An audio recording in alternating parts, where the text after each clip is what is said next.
The news is how we find out what's happening in the world. It's how we form our opinions. Opinions based on facts. That's the key. Facts. Facts should be delivered to you by journalists based on the truth. But what if what they're delivering you isn't the truth? What if it's stories that are manipulated to make you think a certain way, to follow a certain narrative, different people's agendas? And what do they do to those who go against that mainstream narrative? Those who try to expose the truth. This is a documentary about the lengths they will go to shut down and silence anyone from bringing you, the British public, the truth. I lost my job over this. Non-disclosure agreements. He's a nasty little piece of shit. Swung the hockey stick over his head and hit me in the spine with it. Well, he told Baby he was going to raise him. This kid was out unconscious already. That's just malicious. I'm not standing, you're not going, no, because what you're doing, I know what you're doing. Tommy, I am gonna mince your kids, mate.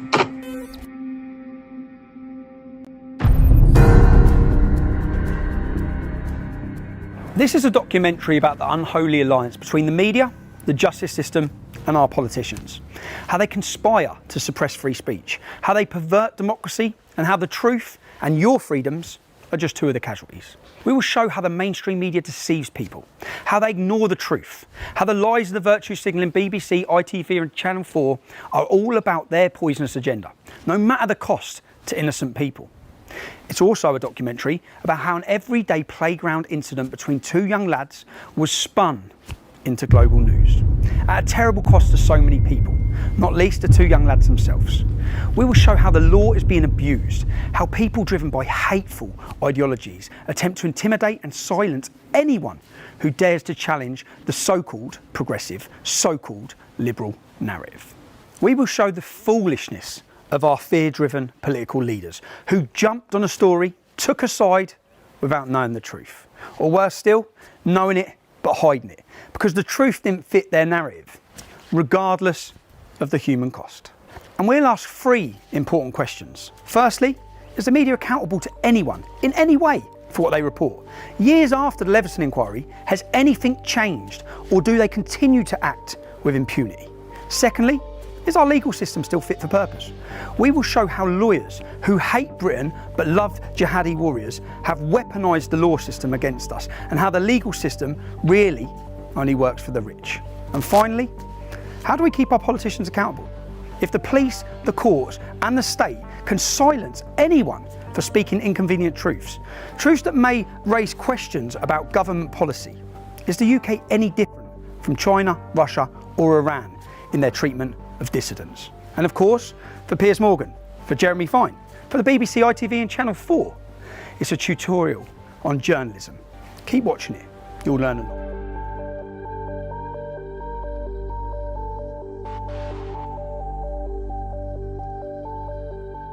Our story appears to start and end in a brief playground incident at Almondbury Community School in Huddersfield. A playground scuffle.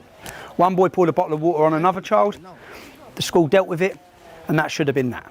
3 weeks later, however, a video clip of the incident surfaced, and within hours, with the help of lawyers and the ignorant rantings of ITV's Piers Morgan and the BBC's Jeremy Vine, it was made into a global news event. And the lives of so many people were turned upside down. Such playground incidents happen every day. So why was this spat between two boys transformed into global news? Well, one of the boys was white, and the other a Syrian refugee. At which point the truth of the matter was buried beneath an avalanche of agendas and opportunism. Within hours, the Race Hate Brigade was sharpening their blades. Clearly, when somebody comes from Syria, fleeing Assad's regime, coming to a place like this, when they get treated that way, that's an issue. And the whole world is looking at us. Where are we? We're in Almondbury. Do I say the scene of the incident? Is it a scene in the incident? It's the scene of the Great Lie. I call it the Great Lie because this lie was pushed around the globe. Yeah? This here is the school where the world was told a Syrian refugee was waterboarded by a racist English bully. It was in a playing field here, and do you know what? This is the first time I've been here. Because when this blew up on the news, it's a child's school. Kids are in school. I didn't come outside here. You'd see the scenes outside here where the imam was here with mobs of men, yeah? Mobs of Muslim men. Extremists travelled up from London, such as Ali Dawah, to cause a scene outside this kids' school. Anyway, but I'm here. Why am I here? I'm here because I face a court case. I'm being prosecuted. It's gone to the High Court, and I have to prove. I made a video stating that it was a lie, stating that Jamal wasn't innocent, and telling some facts about Jamal beating up girls, an instance that I'd been warned about by the members of this community to tell the truth about what happened at this school. I've got to prove it in court, so I've come to Huddersfield. I'm now going to knock. I need to find witnesses. I've got addresses for many. I need to knock and talk to them and see who I can get to come to court to help me prove to you, the public. This is about as much as proving in court as proving to you, the British public, that I was the only journalist in the country who told the truth about what happened in this community. The story you were told. You were told that a vulnerable Syrian child refugee had been bullied and waterboarded by a nasty white boy. You were told it was a racist attack. You were told of the dangers of far-right extremism. You were invited to agree that this kind of intolerance could not be tolerated. Was he vulnerable? Was it a racist attack? Our evidence shows the answers to both these questions was no. Was the Syrian lad waterboarded? Why was this word used? What about this? Was that waterboarding? Take a look at this.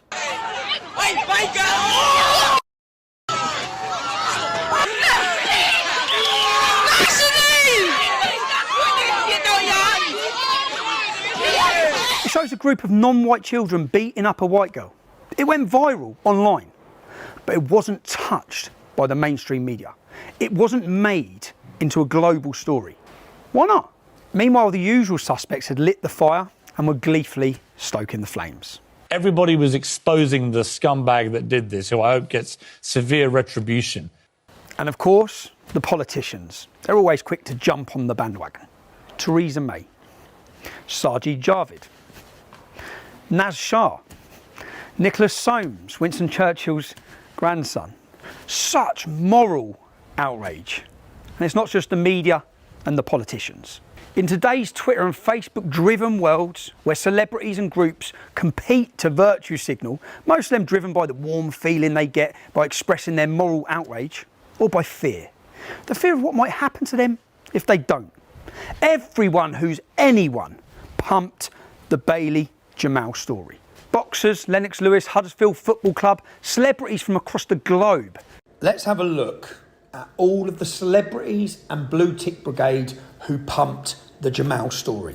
And here are some of the people who pumped the story you watched earlier of the white girl getting beaten up. Sadly, whether it's politicians, celebrities or other groups, none of them are wise enough or pause long enough to ask whether they have the whole story, to check the facts, to find the truth. But why let the truth get in the way of such a good story? And this story was just too good a story. Two lads in a playground scrap is not international news. But racist white thug waterboards helpless Syrian refugee, boom! Racism can't be tolerated, beware of the far right. That's their kind of story. We'll hear more about the militant left later, but they clearly weren't going to miss out on this.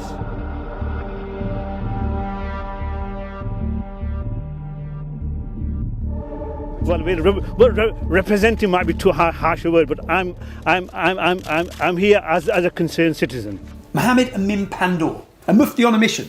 He rushed to Almondbury from his mosque in Batley, a town at the far end of the district. In fact, there's 40 mosques closer to this school. But perhaps Mufti Pandor had his own agenda. You see, his little brother, Councillor Shabir Pandor, is the leader of Kirklees Council in Huddersfield, and they were having some pretty bad news days at that time. By the way, Mufti Pandor, he's the same guy who ordered the Islamic mob to come to the school in Batley and demand the sacking of the RE teacher who showed a cartoon of Muhammad in a discussion about free speech. Look at what we do as a community and you'll understand our stance. So what has happened is totally unacceptable. Yeah, and we have made sure that the school understands that. The teacher has been suspended. The teacher has been suspended.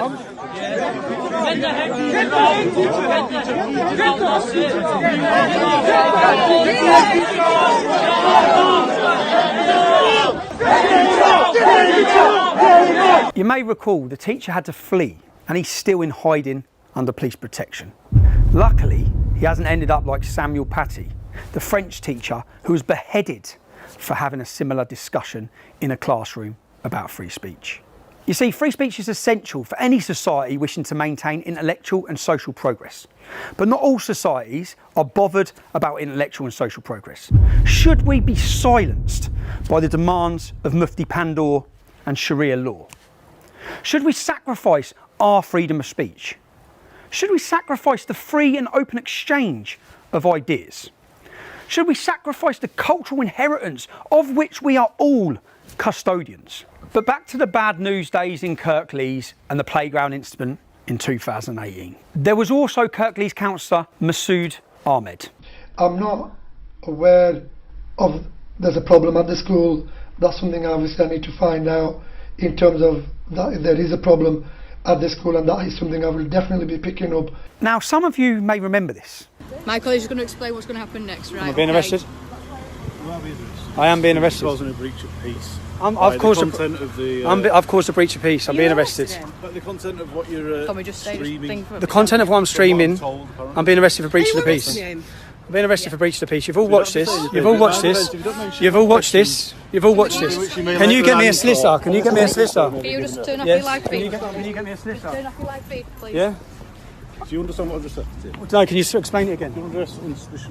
Causing a breach of the peace. What does that mean? What does that mean? At the same time as this playground spat between two young lads, 20 Huddersfield men were being jailed across Yorkshire at Leeds Crown Court for what would be the biggest grooming gang Britain has ever seen. Ultimately, 35 almost exclusively Muslim men would be given 380 years in prison for grooming, trafficking and raping young children, most of whom were known to Councillor Pandor's Kirklees Council. Mufti Pandor travelled for half an hour to rabble-rouse a gang outside the school gates over this playground incident, when within a couple of mile radius in Batley, police have arrested a further 99 men in relation to historic sex crimes. So far, 32 have been charged, including one Ibrahim Pandor, 41 of Batley. That makes it the highest destination of grooming gang arrests anywhere in the UK. We Googled to see what Mufti Pandor has said about these grooming gang atrocities. Nothing.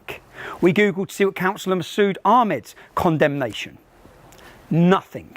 In fact, we can't find the condemnation from the Mufti's brother either, Councillor Shabir Pandor, leader of the council. Just one statement from him, reported in June 2019, telling the National Working Group of Child Sexual Exploitation Response Unit that his authority had moved forward.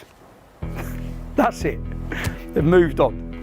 Never mind grooming gangs, gang rape of young children. All these men seem to be far more concerned about what happened in a playground at Almondbury Community School, or about cartoons of their prophet Muhammad.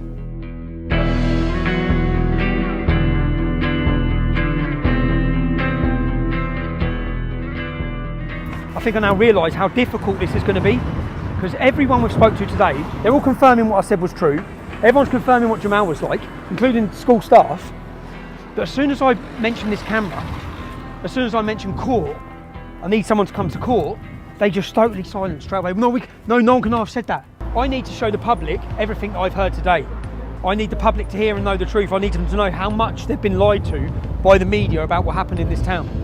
And the only way, unfortunately, the only way I'm going to be able to do that is with hidden cameras. Because today, I've heard the truth, but I need every one of you to know the truth. And everyone's too scared. That's why I said Project Fear. Everyone is too scared to speak the truth or to come to court. So I'm going to end up getting hammered in court. The whole world told I've lied when I haven't. I was the only journalist in the UK who told the truth. So we need to prove it. So we'll shoot down the motorway now. We'll go get these hidden cameras. These are all. So this is a tie. There's a camera in that. That's the camera. Mad, isn't it? That's the camera there.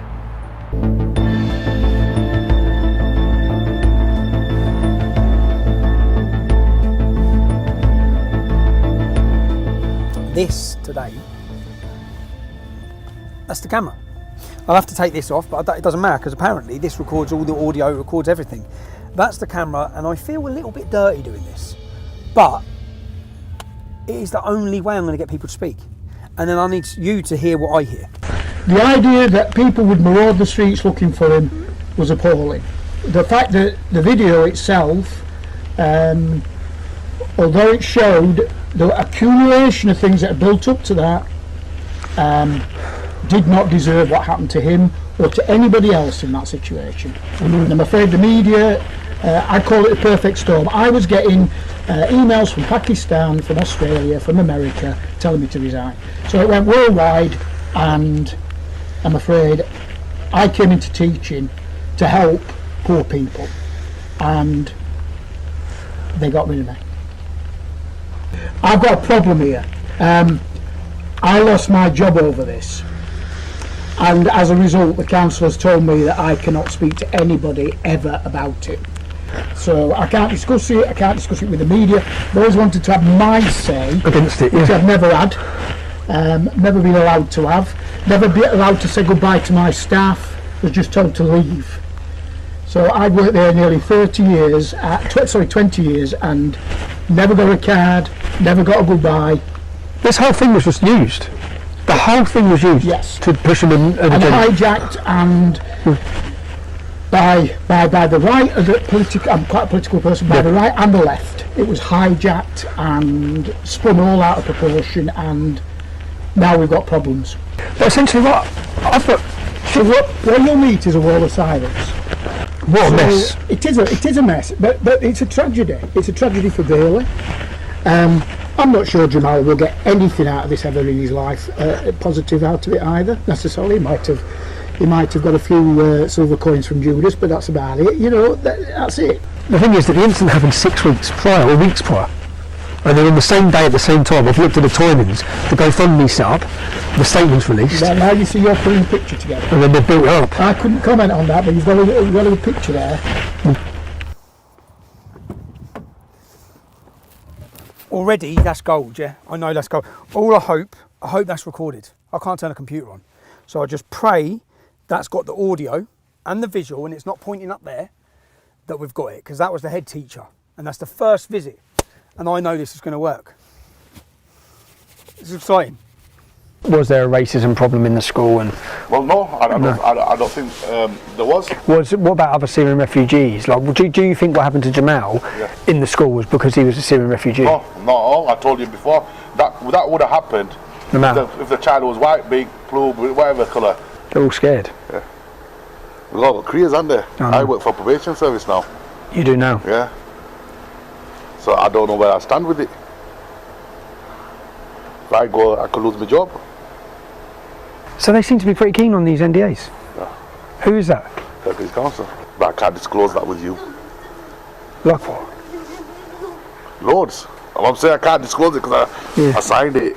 That incident was talked about by Theresa May at a G20 summit. Somebody asked her a question about it. We were then Ofsteded by 5 of the top inspectors in the country. But only sent 1 registered inspector. We had the head of safeguarding. I had Amanda Spielman, the head of Ofsted, speaking to me about it. If you want my honest opinion, they said, get up there, I don't know who they is, get up there and shut that school. Get up there and get rid of this. Get rid of the problem over the Bailey. Correct. Over Jamal. Correct. Get up there and get rid of it. But why do you think that is? Like, do you think, because I looked at Jamal, because he came here 2 years ago, I've got so many negative things said about him now by so many people. Like, I mean so many.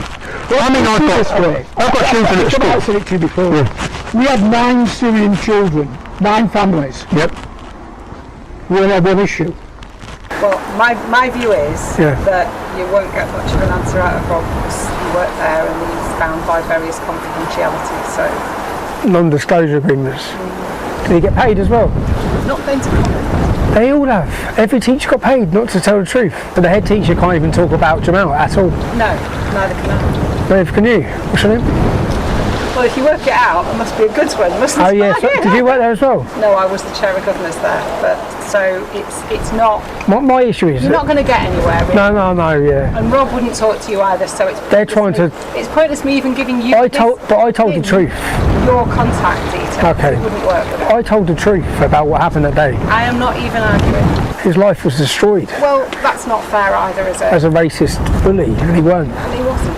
I know. And I both know that. I know. Unfortunately, the truth is just... How much money is it? I can't see the figure because if I see the figure, it goes out.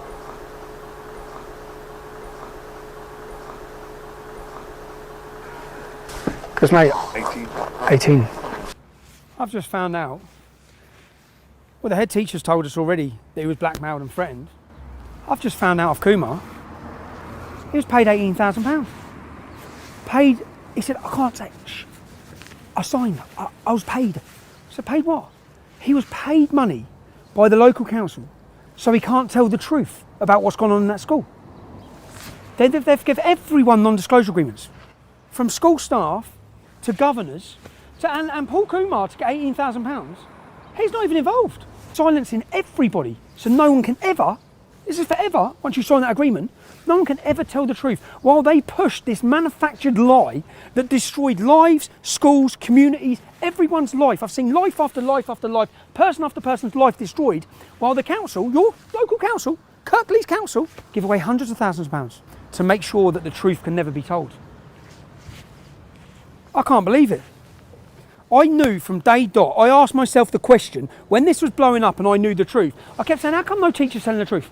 If all those teachers know what's gone on in that school, how come none of them are coming out and saying? Well, now we know. Now the whole world's going to know. Because Kirklees Council paid them not to. Unbelievable. Unbelievable.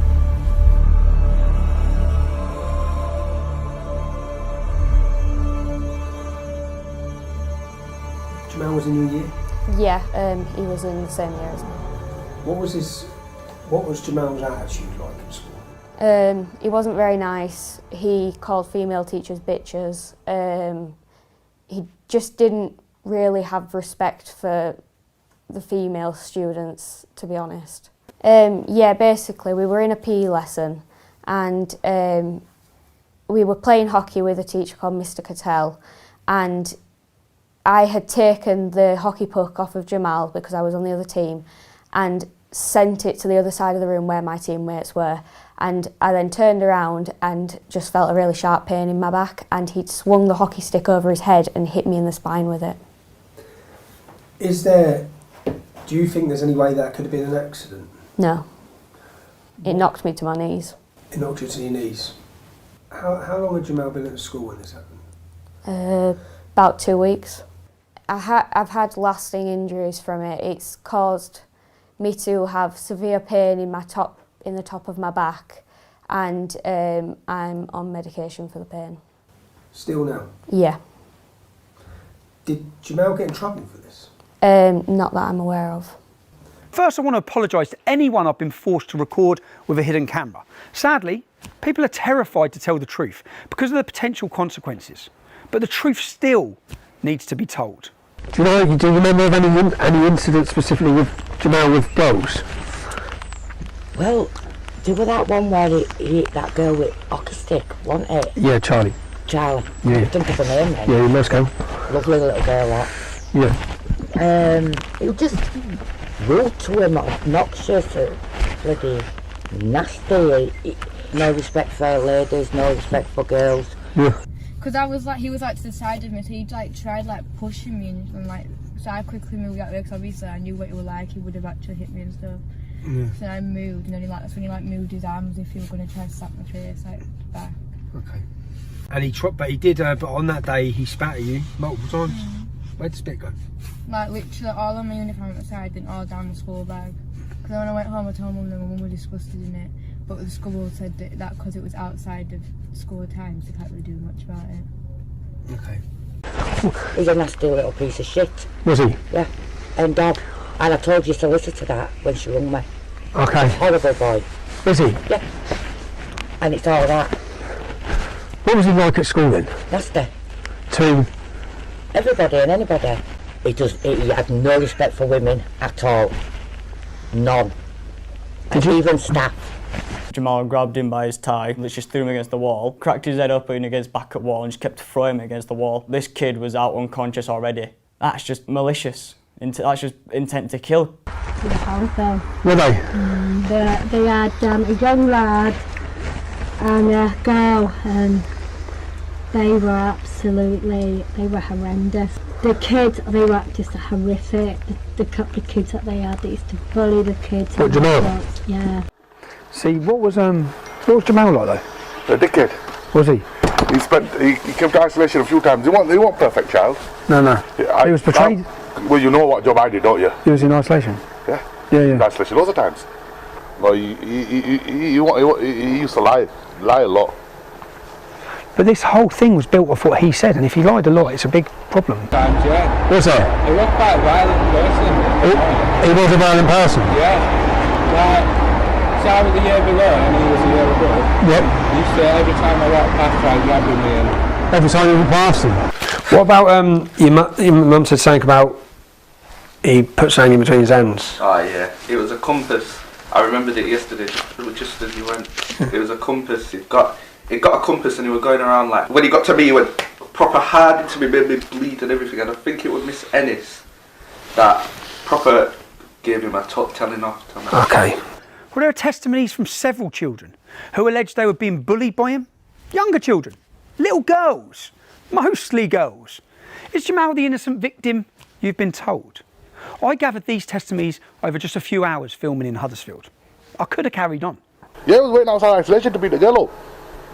And about the lies? Yeah, I'd say about Jamal, he used to tell fibs. Several times he got investigated.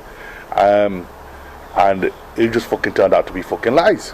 The fact he always lied is a big point. The fact that you know that the police, the school investigated incidents where he said things happened, and they turned out to be made up. Yeah, there were fibs. They couldn't have happened.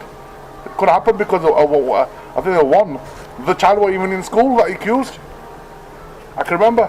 I know he said a couple of things to kids. Yeah. You know, about what he was going to do to sisters and what have you. To Bailey? To Bailey and to others. Oh, and to others. But not a very nice boy. When you say, what was he going to do to the sisters? Well, he told Bailey he was going to rape them. Told Bailey he was going to rape his sister? Just to see what he was generally like. No, not a nice lad. I know, and I've tried to argue that it was in the public's interest for them to know the truth about Jamal. And they was just retaliating. Yeah. You know, which most people do if somebody threatening with their sisters. Yeah. Younger. Yeah. Bully. Who, Jamal? Yeah. Yeah, that's what I'm finding out. Yeah. That's what I remember. He said he was going to stab him, so I think it was science or something. Yeah. If I remember. He said, yeah, so he goes to come and then, what are you saying now? Because that thing of him getting caught with a knife in school, it's like, what? Caught with a knife and a screwdriver? Yeah. Bailey gets expelled for pouring a bottle of water? Yeah. What the fuck? Surely he gets... You got a statement on that? No, because there's things missing. But I've got his dad mention it in the minutes of a meeting. His dad mentions it in a meeting with the school. His dad mentions about them catching him with a knife and a screwdriver. His dad brought it up. I've got it in black and white. Yeah, so you've got a good case there. I've got it. Yeah, he got caught with a knife. They can't deny it. You see, the truth was there for the media. It was there for celebrities and politicians to see. They could have told you the truth at the time, before some of you gave over £160,000 of your money to the poor victim, Jamal. Well, not so poor anymore. But none of this was true.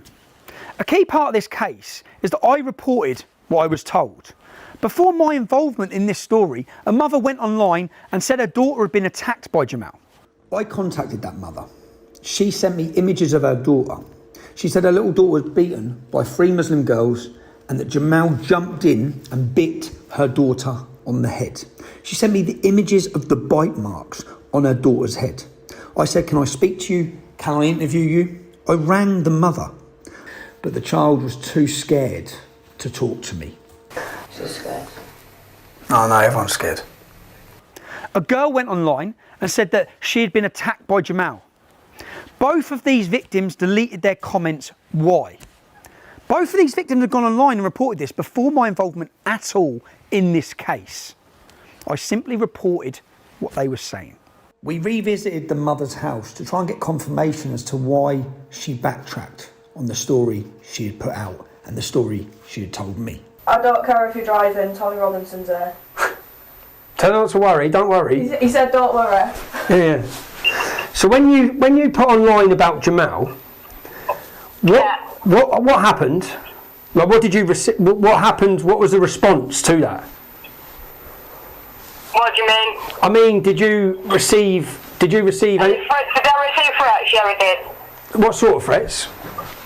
Rape, all sorts. All sorts, Tommy, all sorts. And I'm just, because what I'm trying to understand is that, and is that, because what I've looked at, and then, because Jamal's solicitors are using a statement that you made saying that Jamal had nothing to do with it, but was that, I'm asking, was that in response to the threats you received? Yeah. It was, okay. I don't feel safe at school.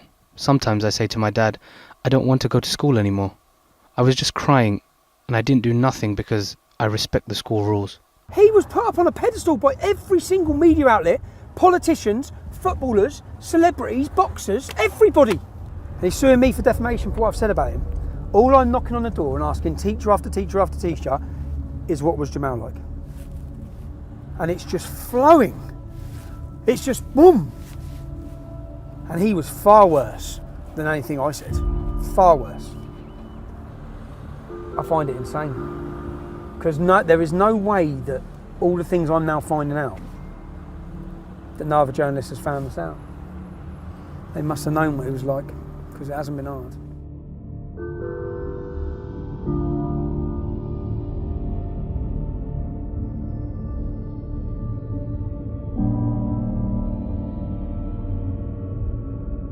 But I will portray Paul Bailey was disgusting. It really was. Cole, because that's what I spoke to loads of people who said, no, Bailey wasn't a bully. No, he wasn't. He wasn't racist. His mum had a bit of a gob, don't get me wrong, because they used to live up here. Yeah. And Bailey wasn't like that at all. He had two half-caste sisters, so how could he have been bad, you know? But Bailey wasn't racist. So you were told Bailey was a bully and he was a racist. He wasn't a saint in school. He'd be the first to admit that. But he wasn't a bully or a racist. The police concluded there was nothing racist about the scuffle. Yet you were told he was vermin. You were told he needed to be dealt with. He was vilified by the media, by politicians and by celebrities. Bailey a bully, Bailey a racist. Not according to his teachers and other children. Not according to his head teacher of his school. He was a 15-year-old kid, and he would have been, could be, have a great future. He's a very articulate lad. He's got a lot of issue about justice. Yeah, I think, I could have seen him being a lawyer or something like that because he has that in him. Really? Yeah. And he would stand up for his peers in school where he felt things were. Yeah. He would do that. But Bailey didn't even get to sit his GCSEs because of this campaign of hate, this perversion of the truth. What about Jamal's broken arm? Which the world was told was because of bullying. That was a lie. School incident reports record that he had been punching a much younger child in the face while holding him in a headlock, and he was pushed off him, fell and broke his arm. The police considered the incident to have been dealt with properly. He started calling my mum a white fat bitch and stuff, and then he You started calling your mum a white fat bitch. a white fat bitch? And then I went up to him, and then I chucked a bottle at him, and then he put me in a headlock, and then my mate pushed him off me. And I believe that's how he broke his arm? Yeah. There are all sorts of misconceptions, like the fact that he had a broken arm. I've got two independent witnesses, Taryn. No, he hit a year 8 kid. And another kid in year 11 stepped in and said, "What are you doing?" Pushed him over. Broke his arm. Who he had in the headlock? It must have been just start of year 11, put this kid in a headlock. One of my friends wasn't having it, didn't like how he was behaving, grabbed him and just threw him off him. Like anyone do break up a fight, they just throw him off him, but this wasn't a fight. This was an all-out brawl, one-sided, completely one-sided. Because this kid had no match against Jamal. Just threw him off him and he landed on a curb. How big was the kid? Jamal was in year 11. Yeah, half the size of Jamal easily. Okay. I know he was 12 and Jamal was 15. But it was kind of half size-ish, kind of up to shoulders kind of thing. Yeah. But he still had no match against him. And my friend just grabbed him, threw him off him, and he landed on a curb. And that was about it. So I've read it reported by Jeremy Vine and in the newspapers that that was an incident of Jamal being bullied. No, exact opposite. He was bullying this kid. So you see, people thought that was all part of it. But do you know why? Can somebody be thrown to the floor with a broken arm? But do you know why? Do you know why they thought it was part of it? Because the solicitors said it was. No, well, that's not true. That genuinely is not true. I could even name it. I won't. But I could name the child in year 8 that he did it to, and I could name the child in year 11 that stepped in. So someone stepped in because basically the school was a pretty good place. Kids had good values. So if you saw a bigger kid hitting a little kid, you'd step in and say, "What are you doing? Get off him." And we even had it where... Do you know what he said to the Year 8 kid? No. Called his mum a white slag. Yes. Now I've got that on camera as well. Now you say it, yes, he would have done that, and that would have been incredibly provocative for him. Even in his statement to court, Jamal claims they were forced to relocate from Huddersfield for their own safety to a different part of the country. Really? Because the records say there was no racial motivation and there was no threat at home. That's what the records say. And this is why the authorities, they refused to move them. And while all this was going on, records also show that his dad, Jihad, his dad's name is Jihad, he'd threatened to kill himself if the rest of his family weren't brought in from Syria. It's not surprising that some authorities expressed concerns that Jihad Hijazi was trying to manipulate the system to get what he wanted, including better housing. You were not told the truth, the whole truth and nothing but the truth. You weren't told anything approaching the truth by the mainstream media. And in Jihad Holy War's statement to the court, Jihad said that he wished he had died in the war with his family rather than go through what happened at Almondbury Community School. Really? He wished he was dead and all his family were dead rather than go through this school playground incident. Listen to the clip again. Say now then. Nothing. Say now then. Say now then. Hey, nowhere. Fuck, say nowhere. Listen to what Bailey's saying. He's asking Jamal repeatedly, what are you saying now? It wasn't a random attack. It wasn't a racist attack. Bailey didn't threaten to stab Jamal. The playground incident was not the beginning of the story. It was a culmination of many events. Not least, it was a response to Jamal's alleged threats to rape Bailey's younger sisters.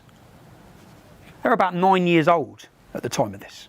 So as a girl at that school, when you saw the portrayal of what happened with Bailey and him, because he was painted as this innocent little kid. He wasn't innocent, he started in everyone. He started in everyone. And I used to see him bully Bailey's little sisters and stuff, so...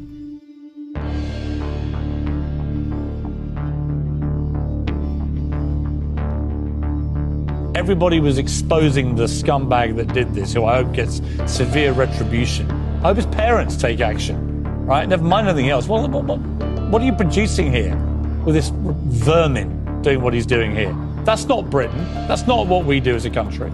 You can hear him there describe Bailey as vermin. Words are important when you're on a daytime platform and people listen to what you say.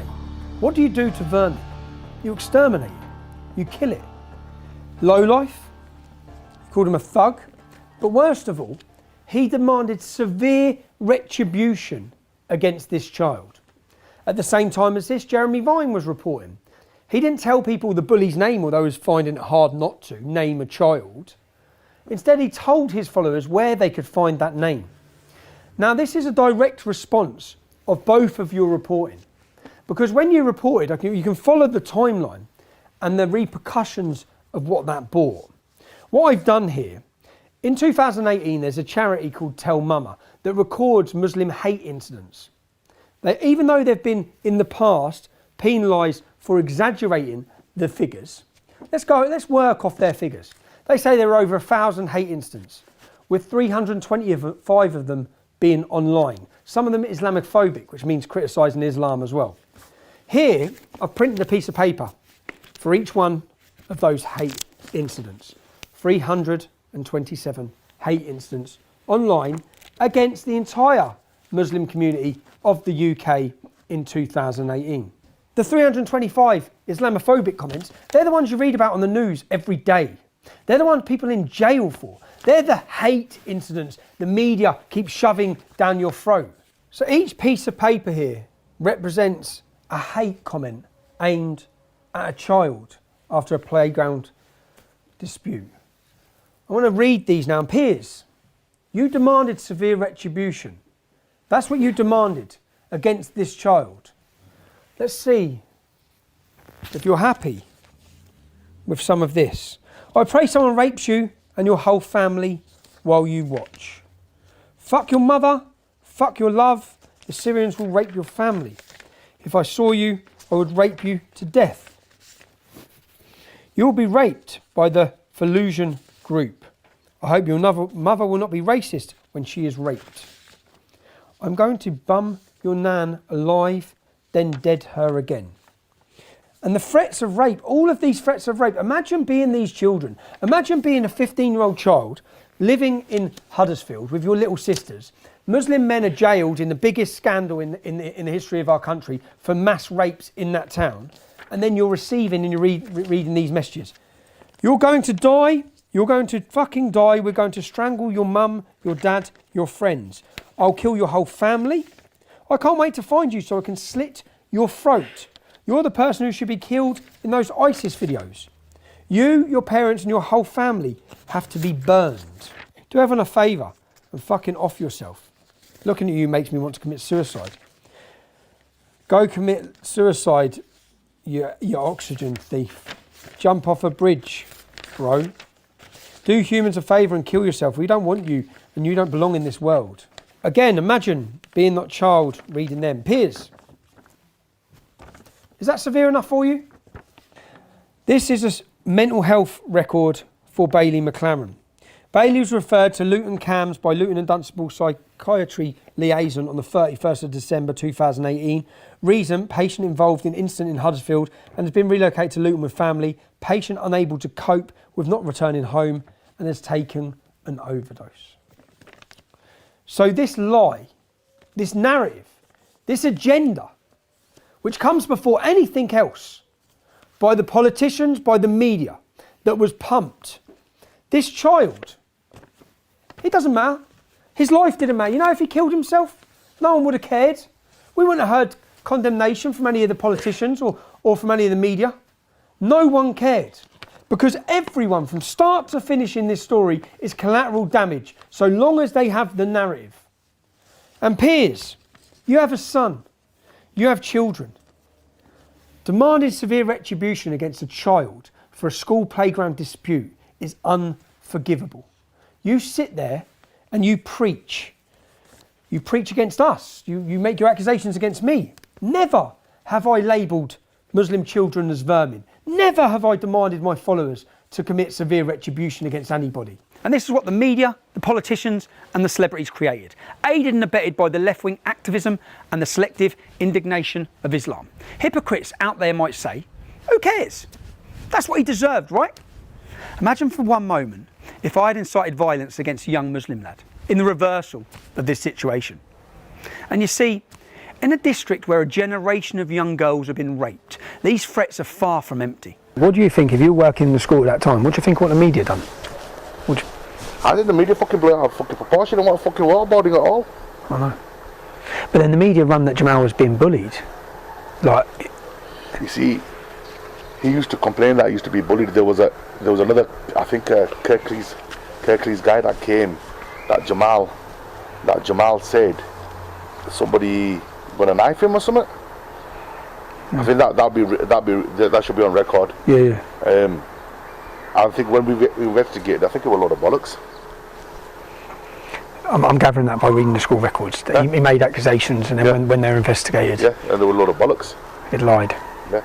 Now ITV, Piers Morgan, you used your platform to incite hatred of a young child. No time for facts or the inconvenient truth. Surely you must have known the truth, because within a few hours of the story breaking, I was receiving dozens of messages from parents, pupils and staff saying there was much more to the story than met the eye. So I did what any journalist could have done, should have done. I asked questions. Were you just being lazy? Was it willful blindness? Or are you just incompetent, Piers? And the BBC's Jeremy Vine, to you personally, was it clinical cowardice? After all, you didn't reveal the white boy's name. You just told everyone where to find it, on Twitter. Were you afraid of being sued? Although it wouldn't have been the BBC licence fee payers picking up your legal bills, would it? Or was this your Pontius Pilate moment, condemning a child whilst washing your hands of any responsibility? Because that's what you did, and you didn't seek the truth either. Piers, Jeremy, your lazy, inept reporting was not without consequence, as we will see. You incited hatred, you succeeded, and that's contempt. Your actions not Bailey's, led to Bailey and his family being driven from their home in the middle of the night. Like the very refugees you claim you care about. The hate you incited was off the scale. Men with machetes had arrived at the school. Gangs were roaming the streets looking for Bailey.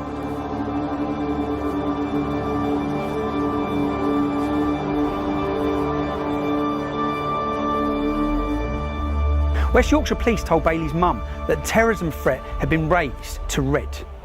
They had intelligence of people coming from Bradford to get Bailey and his family. Rather than deal with the threat, they moved Bailey and his family to a place of safety. So, whilst one child had the support of the whole country, had the support of the Prime Minister, Sajid Javid, the local football club, everyone rallying behind this child, £160,000 donated to him. The other child, in this incident, his family were driven from their home. Threats, groups of men looking for him, ready to commit violence against him. And the police stopped the mum. So the police took the family, the police went and got the family to get them out of their house through imminent danger. And they were taking them to relocate them here. Let's have a look. The Night Inn. This is the accommodation that Bailey's mother, with two 9-year-old sisters and children, were being relocated to. This one-star hotel, where rooms are rented by the hour, next door to a brothel. The imam, who brought a mob of men up to the school, he has 3 mosques within a stone's throw of where we're standing now. Bailey's mother, through her sense, looked up this hotel, saw it was owned by Muslims, read the reviews that it's a prostitute racket, drug hole, yeah, and got out of the police meat wagon with her children to take them to safety herself. But this is where Kirklees Council were housing those children and that family. This is the most Muslim populated area of Leeds. That family were taken to so-called safety, yeah, surrounded by mosques in what is a Muslim ghetto, yeah, which is why I'm getting bibbed and going to cause a scene now. We went to see from neighbours what it was like at the time of the incident. I think it was a BMW X5, and there were about 6 Asian lads in it, and they threatened to firebomb the house.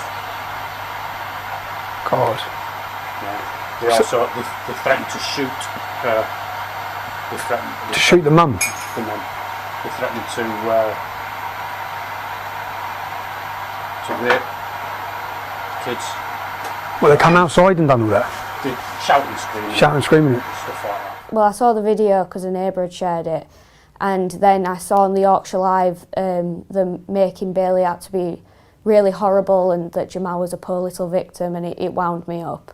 So I commented on it. The victim wasn't a victim, he hit me in the back with a hockey stick. And then within the space of 2 hours I had about 250 comments saying that I was lying, that I must have been excluded from the school because I'm a liar.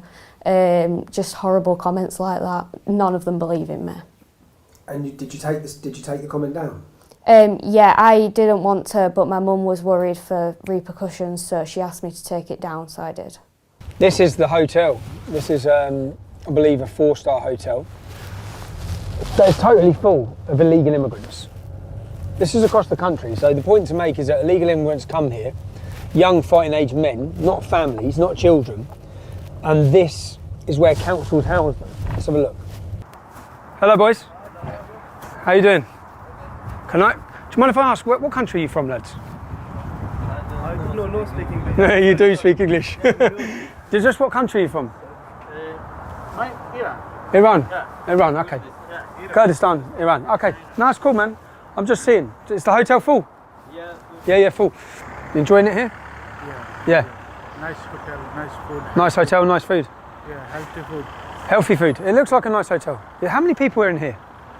I think we're 200. 200. Lots of children? My eye problem, I think I have the little children. No children? My non-children. No, not many children, no. But it's a nice hotel. Nice hotel. It is a nice hotel, and if you look at where the other family were being housed in Beeston, and you compare it to this 4-star hotel, nice food, as our friend says. Healthy food. Healthy food. Yeah. Hello, bro. How you doing? Hey, do I come back in? Yeah, we're off now, mate. We're done now. That's nice. Yeah. Do you know what they have in here? They have a full-time doctor and nurses, full-time stationed in here. Full-time. So you know when you can't, my dad tried to get a doctor's appointment earlier. Couldn't get one. Full-time. Full-time. The food's bad? The food's bad? Is it free? Yeah, it's free.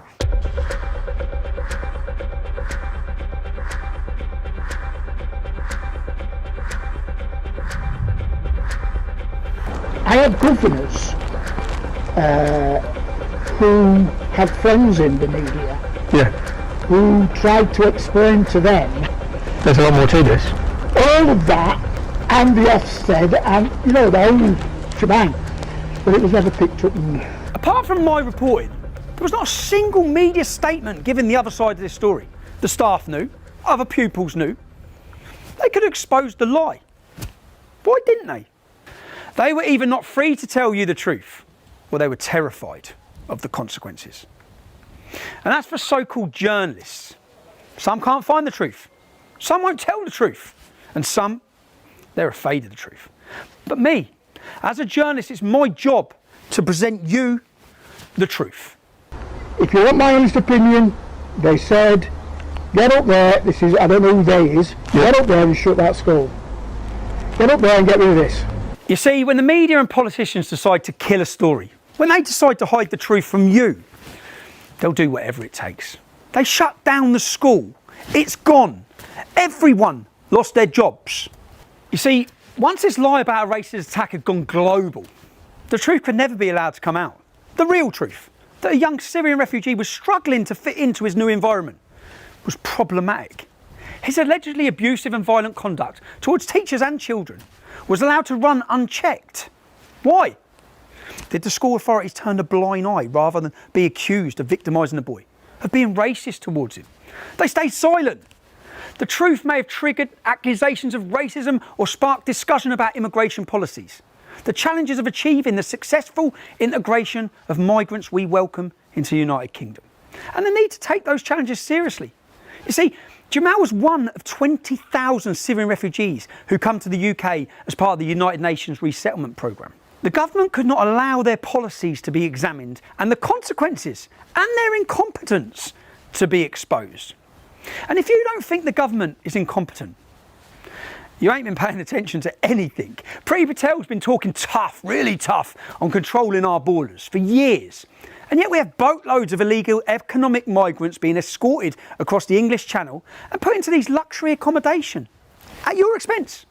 This ineptitude does nothing for the refugees who come here legally, who we welcome into England.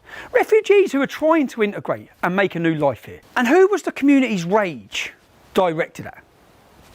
All Syrian refugees. That's who. When in fact, there are many families of Syrian refugees in the area. We're told, all of them delightful, working hard to settle and integrate into the country they can now call home. I spoke to multiple refugee families. In the school problem, my children, no any problem. No problems with your children? No, that's it. So you've had a good experience in the school? Yeah. I used to have two friends and they don't bully and they don't care where from country I come or anything. Okay. And when I talk English, like we was about 1 month we've been in here and I used to not to speak English very much. So they used to tell me how to speak all that thing, and now I'm in year 8 and I know how to speak English and I made more friends and now like I'm fine. And you're fine? And then no problems? Yeah.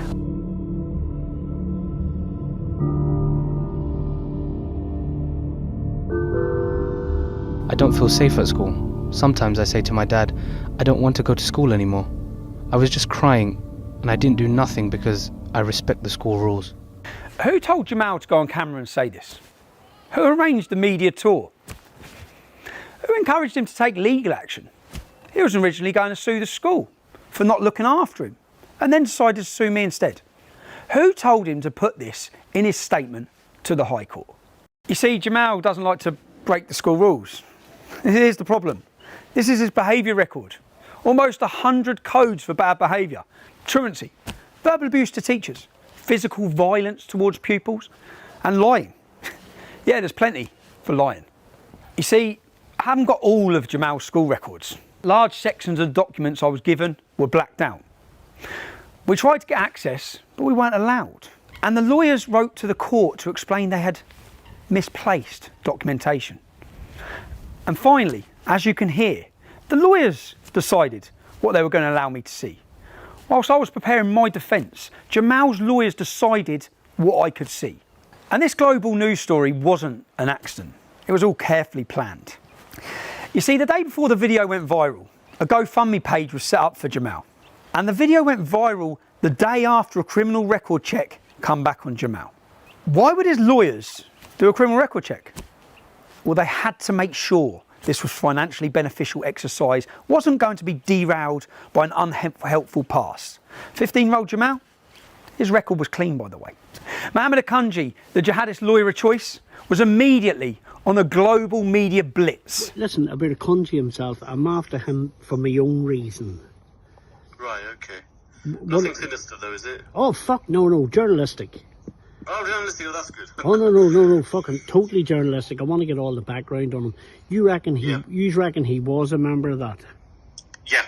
Al-Midra Haroun are a prescribed terrorist organisation. Almost 60% of terrorists in British prisons are ex-members of this organisation. They kill, they murder, they slaughter. That is the organisation that Mohammed Akanji and his brother were allegedly, according to this top mainstream Muslim British journalist, they were members of it. How does a Syrian lad find himself working with a jihadist lawyer of choice before this video even went out? Before anyone had seen this viral video? Within 2 weeks, the lawyers had been made the beneficiaries of the GoFundMe page of £160,000. A plan to sue the school, that's put on hold, and the plan to sue moi for libel was launched. What riches had these lawyers promised Jamal and his family? School records were edited. Migration Yorkshire clamoured to make this playground fight about race and hate. They contacted the Home Office as soon as they heard about this playground fight. Yeah, the Home Office, a playground scuffle. Why are they contacting the Home Office instantly? Someone went further. You see, we had this school incident report analysed by a graphologist, someone who analyses handwriting. It appears to show that a second person with very different handwriting doctored the report to allege that Bailey had threatened to stab Jamal. Even though all the witness reports mentioned there was only one teacher there, so only one teacher could have done an incident report. So, with the careful planning of the jihadist's favourite lawyer and the enthusiastic support of some useful idiots, it was possible for the lies to go round the world twice before the truth had had a chance to put its pants on. I now need to mention other repercussions of what happened in Almonbury. I was being sued for reporting the things that were said to me about Jamal. I had to defend myself. The judge had already ruled that I was not allowed to argue it was in the public's interest for people to hear a different perspective of Jamal. I had to prove that the information reported to me was true. That's not the kind of burden placed on Piers Morgan or Jeremy Vine. Piers can describe Bailey as vermin without being held to account. And who is behind propagating this deception and the lawsuit against me? You see, this is where we get to meet the most sinister part of the unholy alliance. All sorts of people are helping out, but leading the posse from the front is the jihadist lawyer of choice. He represented Shamina Begum. You know, the jihadi terrorist that's out in Syria? He represented, I think, Michael Adebolajo, Lee Rigby's killer. I think he's even had to change his name because he's got such a terrible track record. So this is the lawyer who's suing me, and who the media celebrated that he had served me papers, even though I wasn't in the country. If you've pillaged, if you've plundered, if you've raped and you've beheaded, and you say you've done it in the name of Islam, well, these are the lawyers for you. The lawyers who stepped forward for ISIS-Bide Shamina Begum, who've been fighting to get her back into our country, who defended Michael Adebolajo, who beheaded Lee Rigby. This is Mohammed Akanji. And his colleague, Farouk Bajra, who's been banned from claiming legal aid.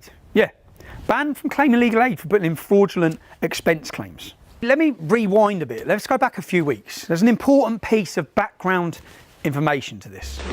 Don't know the full ins and outs of it, but basically to inform that a group call themselves Antifa UK. Yeah. Heard of them? Yeah. To be honest, I kind of haven't. And Antifa Dundee, it basically says they're planning to help possibly kill Tommy Robinson because they know where he lives and want to silence him. They've got their hands on, it says they've got hands on some AK-47s, make petrol bombs and stuff. And allegedly say they're going to put these petrol bombs through your door when he sleeps. They say they're also planning to attack a few MPs. Now, at the heightened tensions with multiple Osman warnings, they now take back the radar phone, the one option we have to go direct to the police, and they are removing it at this current moment. Where are you from? I'm from the counter-terrorism policing unit that Carla works with. Okay. So Carla and I work very closely together. So look, what did you just say? Basically, the radar phone or whatever it is. Yeah. The phone, the emergency phone. We'll be taking that back. You'll be taking that back. Yeah, those phones are designed for a. No, are you for real? Like, so when there's a heightened threat and people have come to the house and the address has been put out where my kids are, you're then going to take the panic phone back. It's Christmas 2018. The police come to my family's home to tell me that people in Antifa, far left violent extremist organisation, are planning to kill me and my family. See, who were the first to comment on this video?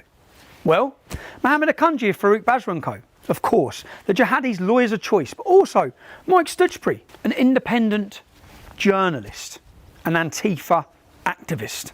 So the jihadist lawyers knew Antifa were planning to kill me, then actually commented on the video of the Osman warning. You see, what happened next is interesting, although not interesting to the Solicitors Regulation Authority or the Law Society, the people who should be interested in the integrity of our lawyers. It will be live streamed. I'm not in charge of the filming or anything like that. That's down to the guys over here. And yeah, literally nobody wanted to do this, so we thought, what mug can we find who would agree to this?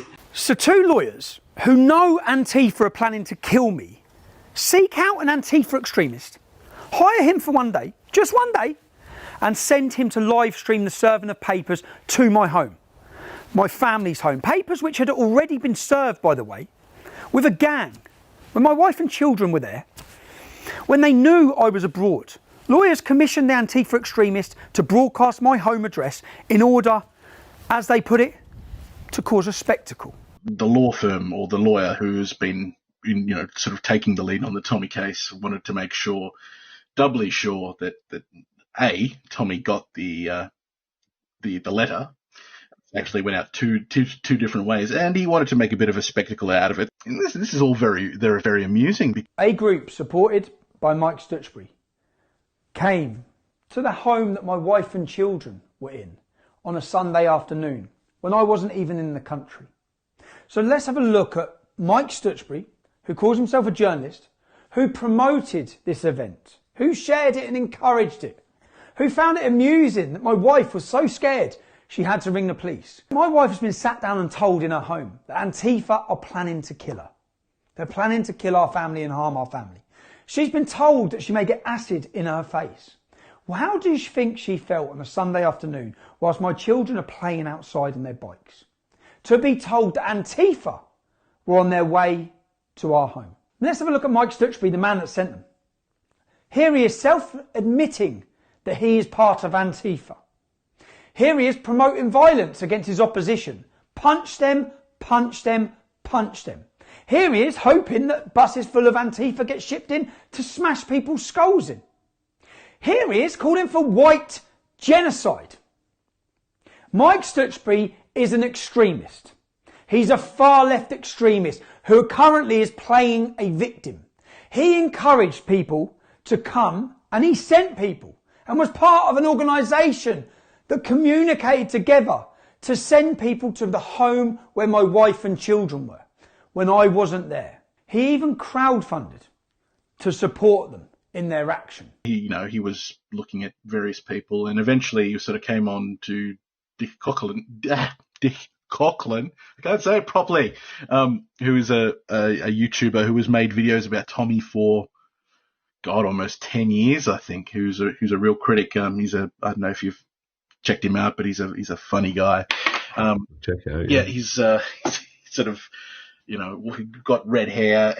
He calls, he's an ex-crackhead, basically. And who is this Antifa extremist hired to come to my kid's home? Keep watching. Okay, folks, we're here in Salso. I'm about to, me and Murphy are about to pop off.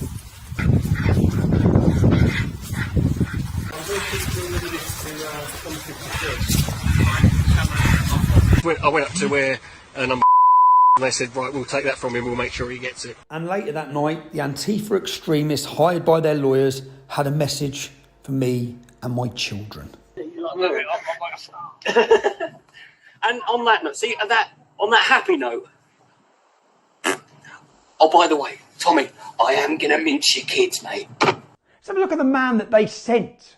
The man that you can see the Muslim lawyer handing privileged documentation, giving this man my children's home address. The lawyer in this case was a guy called Mohammed Sanimi Akunjra, who works for a solicitors in London called, I shit you not, Farouk Bajwa and Co.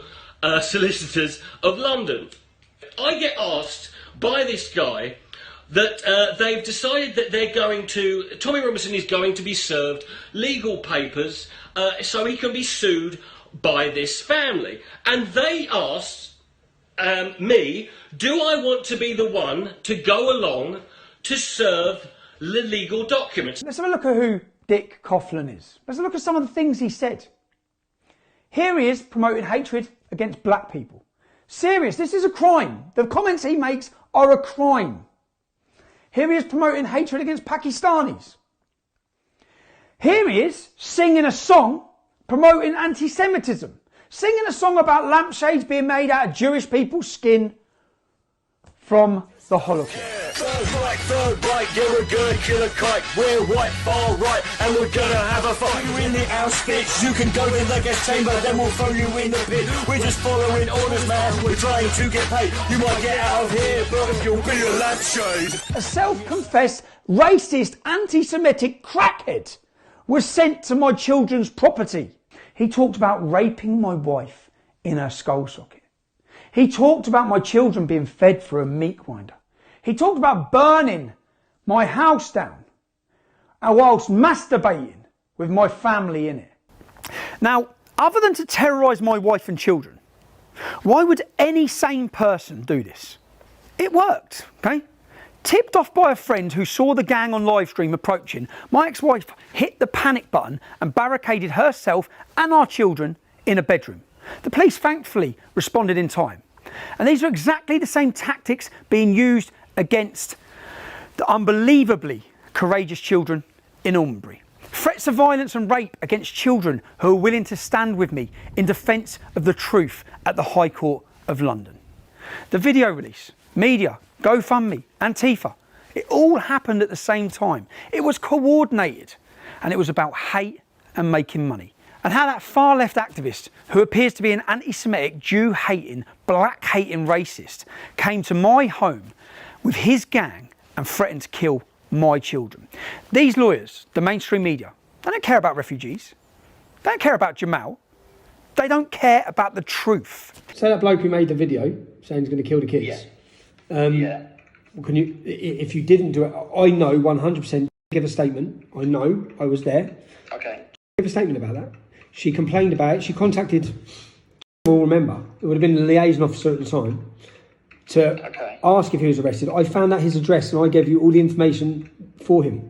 So even now, say now, looking at that, can he be arrested now then? I don't know what happened with the previous report, because when we search on our system that we currently use, it probably got buried. I can't see any crime report that was linked to it. You see, the next day, knowing I'd been provoked with threats against my ex-wife and my children, no doubt thinking they would catch me conspiring to commit violence and lock me up on a conspiracy charge. Here, outside my ex-wife's house, men in a car that has never been registered, check the registration plate, so presumably from the security services, with listening devices recording what's being said in my home. The involvement of the security services may explain why Dick Coughlan, the man who publicly threatened to murder my children, has never even been spoken to or arrested, despite my wife's complaints. What are you doing? Show me who's in the back of your car. There's no one in the back of the car. So what are you doing then? We're not here anything to do with you. What are you doing then? Well, what do you think we're doing? I think it's something to do with me. No. Listen, Who's yours work for? So what are you doing? And there is someone in the back. I know there's someone in the back. So what are you doing here? I don't know who you are. That's what I wanted to tell me. Go on, tell me what you're doing. You tell me what you're doing there. Because essentially I've got threats against me. I know you. Yeah? So what are you doing here? If I turn it off, you can tell me what you're doing. We go in. Who's in the back of your car? No one's in the back. Who's in the back of your car? You're not going nowhere. You're not going nowhere. I'm not moving. Let me see who's in the back of your car. Tell me what you're doing in my house. I want to know what you're doing, bro. That's all I want to know is what you're doing. I've got police officers sat with in a recording van. In the back of this van is a recording station. I'm not standing, you're not going, bro. No, because what you're doing, I know what you're doing. I know what you're doing. I know what you're doing. They're sat in the back of their van. This is recording devices. The whole of this back thing, because he just opened it up when I got him out, the whole of this back thing is recording where they're pointing there because what this is has been a setup. These police officers setting me up. They're setting me up. It's a setup. They're setting me up by sending people to my house because they think I'm going to react and do something, and they're recording it with listening devices. We checked the vehicle registration plate outside the house on the government website, and there's no such vehicle. Let's not forget the politicians, our fearless leaders. It was only when I went alone to the home of self-declared journalist Mike Stutchbury to ask him why he had done what he had and why he thought it was funny to intimidate my children. Some of you may have seen that people have been outside my home, intimidating my family. The difference is, when they come to my home, 5 men come to my home. I'm on my own. I've had to move my children who are scared and upset, and people encouraged people to participate in coming to my address. One of those such people who... It was only then that the fearless then Deputy Leader of the Labour Party, Tom Watson, steps forwards, ignoring reality completely. Every major social media platform other than YouTube has taken down Stephen Yaxley Lennon's profile because of his hateful conduct. Late on Monday night, Yaxley Lennon turned up at a journalist's home, banging on the doors and windows, demanding to be let in. And after being escorted away by the police, he returned at 5 a.m. and continued his intimidation. The incident was live streamed. He later warned journalists in a YouTube video to expect a knock at the door. Does the Secretary of State think that it is right that YouTube and the parent company Alphabet continues to give this man a platform, sir? It'd be funny, no? If it wasn't so insidious. The hardly honourable Mr. Watson totally misrepresented what had happened, and from behind his shield of parliamentary privilege, bravely declared that I'd been terrorising a journalist. Journalist? Stutchbury's an Antifa activist who incites violence and wants to kill white people. Terrorising. Was I terrorising? Mr. Watson bravely demanded that I be removed from YouTube. YouTube had only recently confirmed that none, not one, of my videos had broken any of their stringent guidelines. And my videos hadn't broken any laws. It was clear I hadn't harassed anyone, certainly not Mike Stutchbury, if indeed he is a journalist. But none of that mattered. My wife and children left their family home that night. They never went back. Thanks to having their lives endangered by the jihadist lawyers. See, my wife started legal action against Mohammed Akunji and Farouk Bajwa's firm. But Mo & Co, Mohammed Akunji and Farouk Bajwa, you see, they weren't so keen on facing the law as they were on abusing the law to persecute others for financial and ideological reasons. On the 31st of March 2019, they promptly collapsed their law firm. They'll never be involved in the case. That's what they said. And Dr. Farouk Bajwa, well, he's no longer going to be a lawyer. He'll be living in Pakistan. That's it. That's what they said. That's how easy it was for Mo & Co to escape justice. Interestingly, they're still signing documents on the case on the 6th of June, months after saying they're not involved. Several other law firms have reported them to the Law Society, the body that is supposed to make sure lawyers behave ethically. Nothing's been done. I wonder why. In fact, all the lawyers working at Farouk Bajwa & Co just moved across to a new law firm called Burlington's. And guess what? Yeah, Burlington's took on Jamal's case against me. Farouk Bajwa now works for Burlington's. Farouk Bajwa's son now works for Burlington's. Farouk Bajwa is Burlington's GDPR expert. Pretty ironic, no? Farouk Bajwa & Co leaked my children's address to an Antifa activist to put it online for everyone. And if we'd been stupid enough to expect more ethical behaviour from Burlington's than from Farouk Bajwa and Mohammed Akunji, well, we'd have been disappointed. How come Farouk Bajwa signed a form 3 months after he left then to do with this case?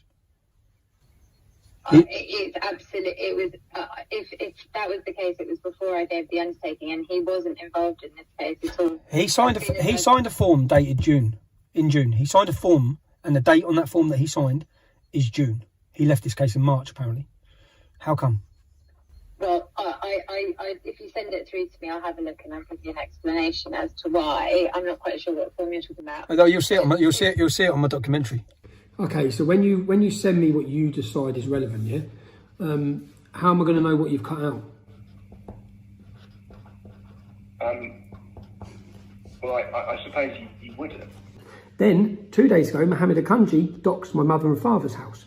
Last night, that house at 1 o'clock in the morning was smashed to pieces with bricks through the windows. Yeah, this is all going on in the background. I've been trying to get my stuff ready, but just so that you're aware of what's going on as to why I don't trust a word you say. When you have Farouk Bajwa's son working for your company, and Farouk Bajwa is the man that sent people to threaten to kill my children, I'm wondering why in the last 48 hours or last 72 hours, since I disclosed information to you, why my family and loved ones have become under persecuted harm, of which is all detailed with police records and video footage of everything that's been going on.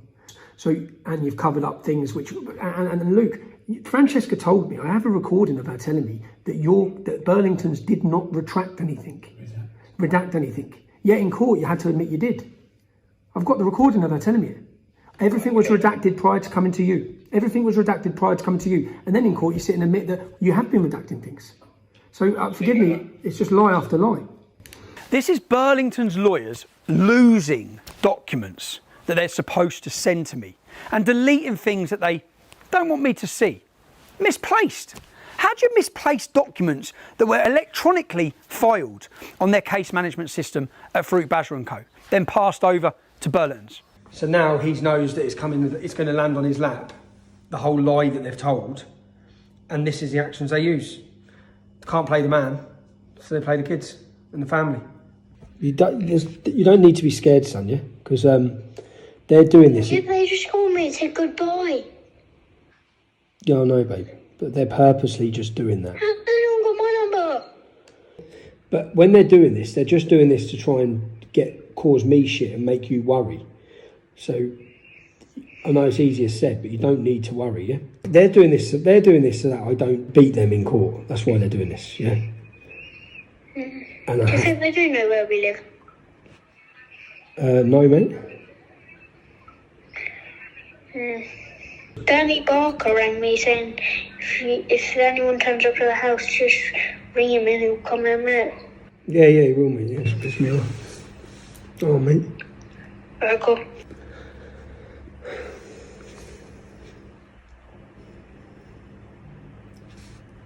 The mad thing is, the whole time this goes on, the media and all of them act like we're the bad guys. That we've been, like I'm the one persecuting people or targeting them. And they're such cowards. They're such cowards, man. I just got a phone call and they said goodbye. I'm so scared. I've told the police, but I'm so scared. Hello? Jenna, who's just rung Spencer? We don't know at the minute. What are the police saying? I'm just making a statement. Okay, but just quickly, are they getting that account that's put a picture of you online? Who showed you that picture, Jenna? It's on Twitter. Yeah, who I saw it found myself. You saw it yourself, okay. Yeah. Are the police sorting out to get rid of it? Yeah, they've taken the address of the Twitter person that's put it out. If you can say, I've given them 50 addresses of people who have done exactly this over the years, including the redhead man what about the redhead bloke who threatened to kill the kids? What have they said about that? Well, nothing really. No, it's a crime. Do you know what I mean? If I make a video threatening to kill some kids, I'll be arrested. So the point, what you need to ask them specifically and say to them, you made a complaint, someone threatened to murder your children, you had to leave your home, yeah? Those threats have now followed you to where you're now living, yeah? And they're coming from the same people, the same organisations, the same people they done fuck all about last time. They didn't nick them, they didn't speak to them, the solicitor's still acting with impunity, doing it to my mum and dad yesterday. So you need to specifically ask them, Jen, I want an answer out of them. When you made a complaint against Richard Coughlin, Dick Coughlin last year, why have they not done anything? And get you a follow-up and an answer as to why they haven't done anything, if you can. And are the kids all right? Am I right that you managed to track the number? Yes. So you know who made those phone calls to her and We know where the number came from, Yep. And who that phone was registered to. So that's what, obviously, we cannot prove. Well, I at that time, I wasn't able to prove who. I only could say where the number came from. As in whose phone it is? Who the phone is registered to. Okay. Yeah. Because obviously for me, this was threatening phone calls a week before a High Court trial, trying to pervert the course of justice. How come no one's been arrested? I can't see anything on the crime report. If I send you evidence, which I'm going to anyway, because it's all going to the judge, if I send you evidence of Mohammed Akunji doxing my mum and dad's address, if I send you evidence of criminal damage and attacks in the middle of the night at an old pensioner's home, and I show you evidence of pictures of my wife being put on, ex-wife being put online, and my son, they rung my 11-year-old son's phone. The police were all involved. They've been threatening my 11-year-old son. Yeah, this is what's gone on. If I send you evidence of that, do you think you'll support an anonymity order to protect the children in this case? Stephen, I can't answer that because I don't have instructions to answer that. I don't have conduct of the matter. Unfortunately, in terms of integrity, Burlingtons don't appear to be any better than Farouk Bajwa and Mohammed Akunji.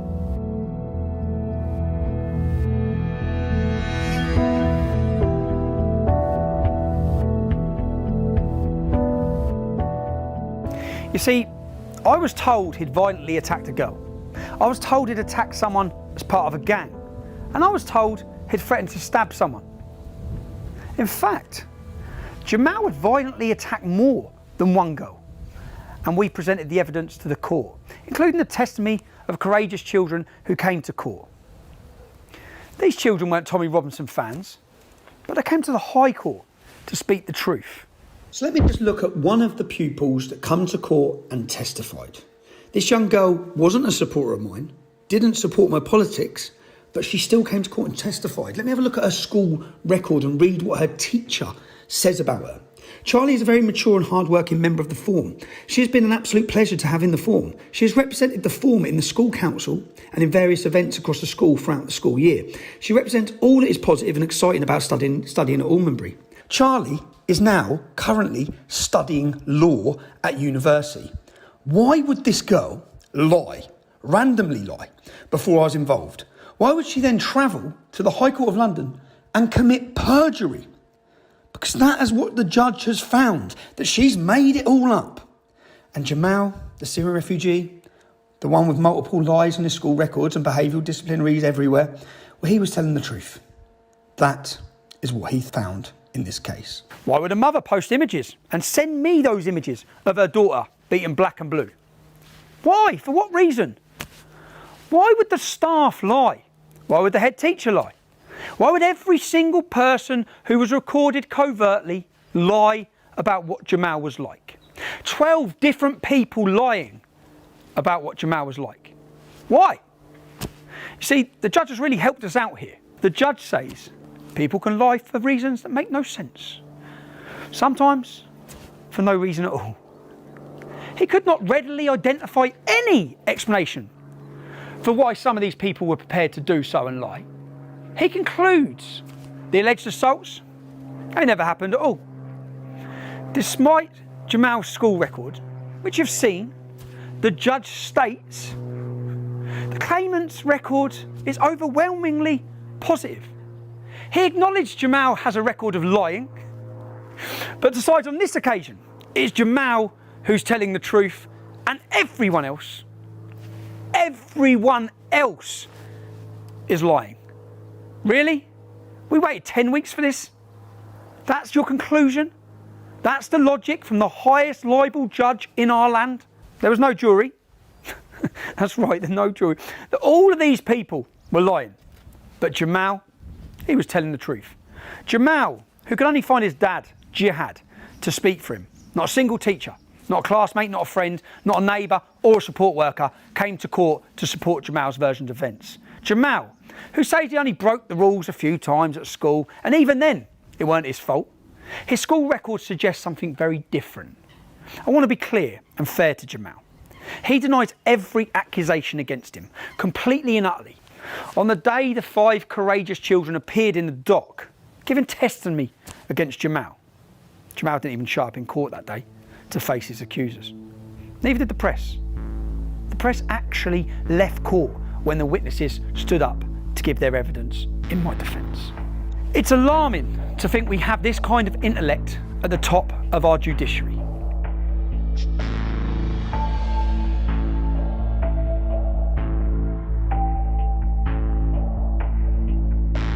The story of these 2 children is actually a story about free speech, or the death of it. It's a story about how the mainstream media is more interested in pushing an agenda than giving you balance and truth. How it continues, despite Leveson, to act with impunity. Is the media held to account for what they report? Have Piers Morgan or Jeremy Vine been held to account? No. It's a story about how the law is being manipulated and exploited by the far left and Islamists to destroy the lives of anyone who speaks out against the accepted so-called progressive, so-called liberal narrative. Or about the poisonous influence of Islam's Sharia law in our society. Is the law fit for purpose? No. And it's a story about our government and judiciary's disdain for free speech and the truth, and the lengths that they will go to in order to silence dissent, especially with its new and increasing powers. Is our government being held accountable for its actions? No. Is the judiciary independent of political influence? You've seen all the evidence. You decide. Whether you agree with my politics is irrelevant. When dissent is crushed, free speech dies, and governments move one step closer to tyranny. The lawyers know the truth. Even Jamal's father, Jihad, he knows the truth about his son. They all knew the truth and were using Jamal to further their agenda, regardless of the consequences for Jamal. They continued to pursue the case, which incidentally has caused my divorce and bankruptcy. My ex-wife had to choose between her marriage to me and the safety of our children. I'm glad she chose our children. We're still best mates. You see, Jamal's lawyers told me very early on, if I apologised and paid them 50 grand, they'd drop their case. If you're watching this, you know the decision I made.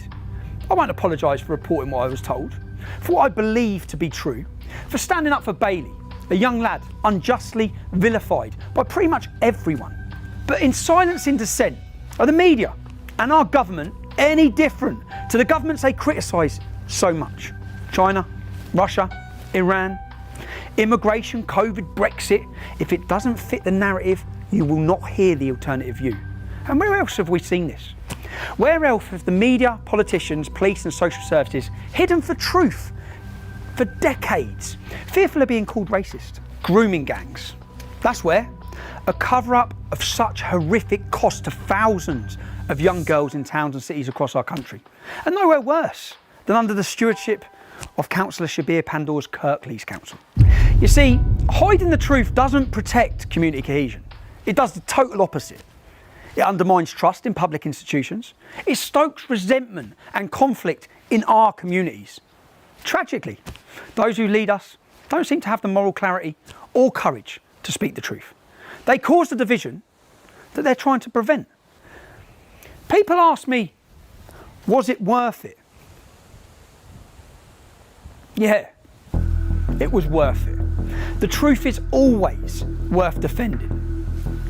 I'm still here. If you were born in the United Kingdom, you've already won the lottery of life. An inheritance from our parents and grandparents of freedom, equality under English law and democracy. If we allow ourselves to be silenced, that inheritance is rendered worthless. What legacy will we leave for the children and grandchildren who come after us? None of us can afford to let free speech die.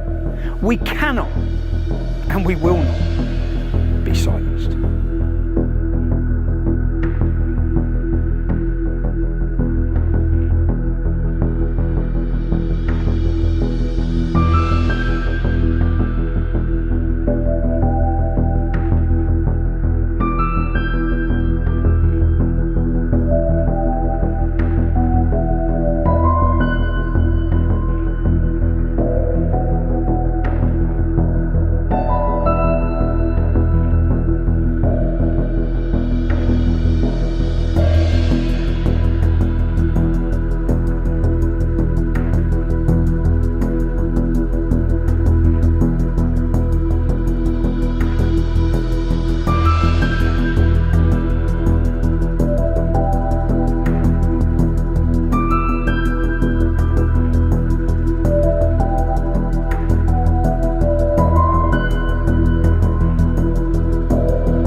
If you've just watched this film, you've seen something that they worked tirelessly to hide. They didn't want you seeing it, which means they're going to come for me even more. Who knows where I am when you're watching this film now? What I'd ask is, they've taken my security and my stability. The one thing that allows me to continue to fight is knowing my children are safe, knowing they have stability and security in their lives. If you can support me by supporting them, that makes me able to work. You can support me at www.supporttommy.com. I can continue shining light on truth and can continue exposing corruption. I thank you in advance for your support. That support will go directly to my family so I can continue to do the work I do with a peace of mind, knowing they're okay. Thank you for your support. If you're in America and what you've seen in this film bothers you and you want to prevent it happening in your country, you actually have organisations that are willing to fight against it. One of those organisations you should check out is Justice for All, J4A.us. You actually have organisations and people willing to fight against these injustices, something we don't have in Great Britain.